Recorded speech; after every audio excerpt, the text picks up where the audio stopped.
옐로 카드를 2장 받지 않더라도 옐로 카드를 받을 정도보다 더 심한 반칙을 하거나 골과 직결되는 득점 찬스에서 반칙을 하면 다이렉트 레드 카드를 받게 되는데요. 그래서 오늘은 선수 생활 동안 단 한 번의 퇴장도 당하지 않은 선수들에 대해 한번 알아보도록 하겠습니다. 영상에 나오는 선수들은 클럽 경기에 한해서 레드카드를 받지 않은 선수들임을 알아주시면 감사하겠습니다. 그럼 지금 바로 시작하겠습니다.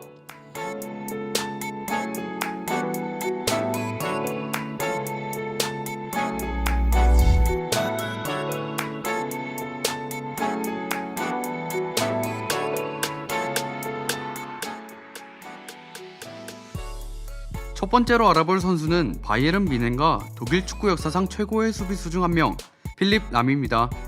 람은 선수 생활 총 652경기 동안 단 한 번의 레드카드도 받지 않았는데요. 수비수 커리어 내내 레드카드를 받지 않은 건 정말 희귀한 일이죠. 람은 바이에른 뮌헨에서만 17년 가까이 보낸 뮌헨의 레전드 선수인데, 그는 선수 생활 초기 슈투트가르트로 임대 이적하며 2시즌 동안 활약을 보여주게 됩니다. 이후 뮌헨으로 복귀한 람은 뮌헨의 오른쪽 수비를 책임지게 되죠. 05-06 시즌에는 20경기에 출장하며 첫 번째 리그 우승 트로피를 들어올렸고, 06-07 시즌에는 완벽한 핵심 멤버로 활약하며 분데스리가 34경기 모두 출장했습니다. 이후 바날 감독이 뮌헨의 지휘봉을 잡은 09-10 시즌 챔피언스 리그에서는 8강에서 맨유를 꺾었고 4강에서 리옹을 완파하게 되는데요. 그렇게 챔스 결승에 올라 트래블을 눈앞에 두고 있던 상황에서 마찬가지로 트래블을 노리던 인테르를 만나 0대2로 패배하며 트래블을 넘겨줘야 했죠. 이후 하인케스 감독이 지휘봉을 잡은 11-12 시즌 뮌헨은 챔스 결승에 올라 첼시를 상대했었는데요. 당시 첼시는 최악의 부진을 거듭하던 중이었기 때문에 뮌헨의 승리가 예상되었죠. 게다가 결승전이 열리는 구장은 뮌헨의 홈 구장이었기 때문에 뮌헨의 승리가 유력해 보였습니다. 하지만 경기는 정규 시간 내에 승부를 짓지 못했고 결국 승부차기 끝에 첼시가 승리하며 뮌헨은 준우승을 차지하게 됩니다. 이때 분데스리가 우승도 클롭이 이끄는 도르트문트에게 내줬고 포칼마저 내주게 되는데, 이로써 세대에 모두 준우승을 차지하는 훌륭하지만 너무 아쉬운 기록을 남겼죠. 이후 12-13 시즌 전 시즌에 서름을 씻어내고 바로 트래블을 달성하게 되는데요. 분데스리가, 포칼, 챔피언스리그 모두를 제패한 하인케스의 뮌헨은 축구 역사에서도 역대급 퍼포먼스를 보여주며 독일 축구 역사상 유일하게 트래블을 달성한 팀이 되었습니다. 트래블을 달성한 이후 하인케스 감독은 은퇴를 선언하며 그의 후임으로 펩 가르디올라 감독이 뮌헨의 지휘봉을 잡게 되는데요. 펩의 지휘 아래 람은 수비형 미드필더로 출전합니다. 익숙하지 않은 포지션임에도 그는 타고난 전술 이해도를 바탕으로 수비형 미드필더에서마저 월드클래스급의 활약을 보여주었죠. 펩의 뮌헨은 분데스리가를 정복했으나 챔피언스 리그에서는 기대에 못 미쳤다는 평가를 받는데, 전 시즌 트래블을 달성했던 팀을 막고 3연속 4강 탈락을 맞이하며 챔스 우승을 차지하지 못했죠. 이후 람은 16-17 시즌을 마지막으로 현역에서 은퇴했습니다. 두 번째로 알아볼 선수는 그 시절 바르셀로나의 최전성기를 이끈 중원 핵심 안드레스 이니에스타입니다. 이니에스타는 선수 생활 총 719경기 동안 단 한 번의 레드카드도 받지 않았는데요. 그는 바르셀로나 유수 출신으로 2002년에 18살의 나이에 데뷔해 2018년까지 바르셀로나에서 활약한 선수입니다. 이런 그는 바르셀로나 소속으로 총 9번의 리그 우승과 4번의 챔피언스 리그 우승을 차지했는데, 그중 2009년과 2015년에는 리그와 코파델레이 우승뿐만 아니라 챔피언스 리그까지 우승을 차지하면서 바르셀로나를 총 2번의 트래블로 이끌었죠. 이 중 트래블을 달성한 첫 번째 시즌인 08-09 시즌 이니에스타의 전성기와 함께 바르셀로나는 눈부신 황금기가 시작되는데요. 이니에스타는 펩의 전술에서 뛰어난 능력을 보이며 역사에 남을 미드필더로 성장하게 됩니다. 결국 바르셀로나는 스페인 클럽 최초이자 구단 첫 트래블을 달성했죠. 게다가 같은 해인 2009년에 UEFA 슈퍼컵, 스페르코파 데 에스파냐, 피파 클럽 월드컵을 모두 들어올리며 유럽 축구 역사상 전무후무한 6관왕을 달성하게 됩니다. 이후에도 바르셀로나에게 여러 우승컵을 안겨준 그는 바르셀로나에서의 활약만큼이나 스페인 국가대표팀에서의 활약도 대단했었는데요. 그는 스페인 국가대표팀에서 2008년 유로 우승, 2010년 월드컵 우승, 2012년 유로 우승을 이끈 스페인의 주역 선수로 축구 역사상 최초의 메이저 대회 3연패에 가장 큰 기여를 했습니다. 이런 이니에스타는 2010년 발롱도르 2위와 2012년 발롱도르 3위를 차지했고, 2009년부터 피파 월드 11의 9년 연속 UEFA 올해의 팀에 6회에 선정되는 활약을 펼쳤죠.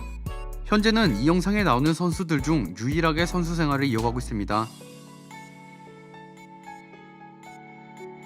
세 번째로 알아볼 선수는 챔피언스 리그의 제왕 라울 곤잘레스입니다. 라울은 선수 생활 총 916경기 동안 단 한 번의 레드카드도 받지 않았는데요. 그는 갈락티코 정책으로 인해 수많은 슈퍼스타들이 몸담았던 레알 마드리드의 진짜 레전드라 할 수 있는 선수입니다. 그는 총 16년간 레알 마드리드에서 뛰며 레알에서만 741경기에 출장했고 레알 통산 323골을 기록하며 호날두 이전 구단 최고 득점 기록자이자 현재까지도 구단 최다 출장 기록을 가지고 있죠.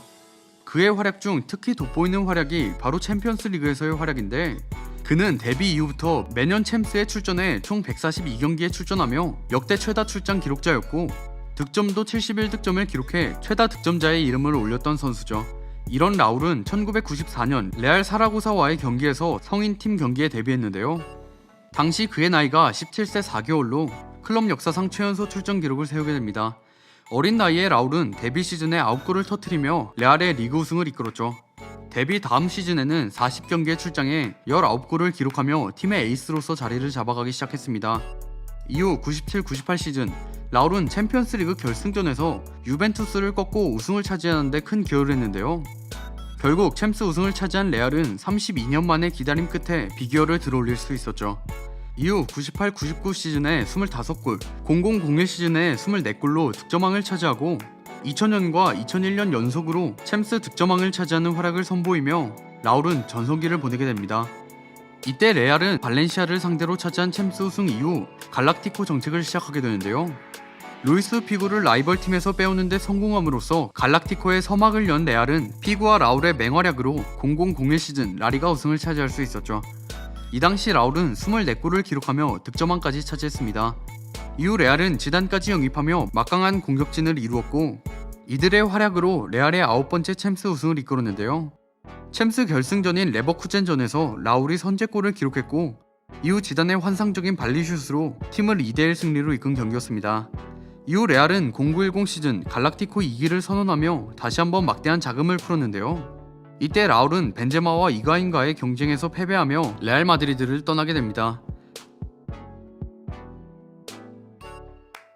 네 번째로 알아볼 선수는 맨유와 EPL 역대 최고의 선수 중 한 명인 라이언 긱스입니다. 긱스는 선수 생활 총 927경기 동안 단 한 번의 레드카드도 받지 않았는데요. 그는 어린 시절 맨유 유스팀에 입단해 데이비드 베컴, 게리 네빌, 폴 스콜스 등과 함께 클래스 오브 92의 멤버로 활약합니다. 그는 이들 중에서도 가장 특출난 활약을 보이며 가장 먼저 1군에 데뷔했는데요. 에버튼을 상대로 데뷔한 긱스는 10대 때부터 화려한 퍼포먼스를 선보였죠. 이런 그는 조지 베스트의 제림이라는 극찬을 받으며 곧바로 주전 자리를 차지했습니다. 이후 맨유의 역사를 이야기할 때 빠지지 않고 등장하는 98-99 시즌 아스날과의 FA컵 4강전에서 긱스의 골로 인해 맨유는 결승에 오르게 되는데요. 결승에서는 뉴캐슬까지 꺾으며 FA컵 우승을 차지하게 됩니다.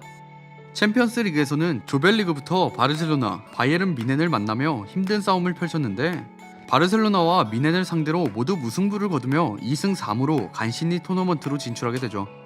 이후 유벤투스와의 4강 1차전 긱스는 후반 추가 시간 먼저 실점한 상황에서 극적인 동점골을 넣는 활약을 펼치게 되는데요.